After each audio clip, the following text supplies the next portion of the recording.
happening on the floor today relative to the SEC. Since its passage, Republicans have introduced dozens upon dozens of bills to undermine, repeal, or otherwise dismantle Dodd-Frank.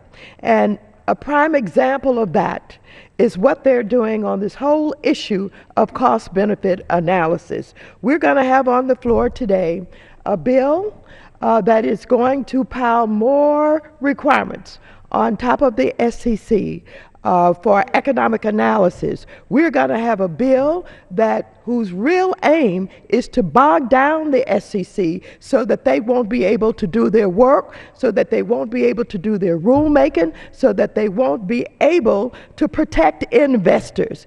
This is absolutely unconscionable. I can understand that there's a lot of disagreement with Dodd-Frank.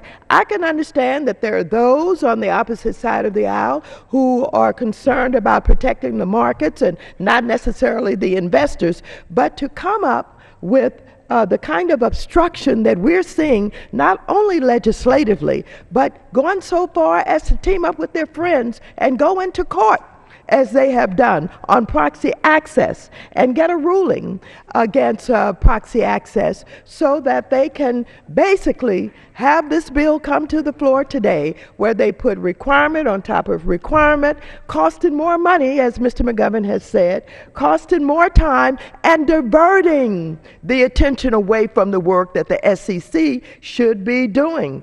I am particularly concerned about the Jobs Act, the Jobs Bill. Yes, on the Jobs Bill, we have a bipartisan effort, and many Democrats joined up with Republicans on this bill, even though there were some concerns about it, so that we could try and see if we could use a new approach to creating jobs. But that's going to get delayed because now they're attacking the SEC. I yield back the balance of my time. Time of the gentlelady has expired. The gentleman from Texas.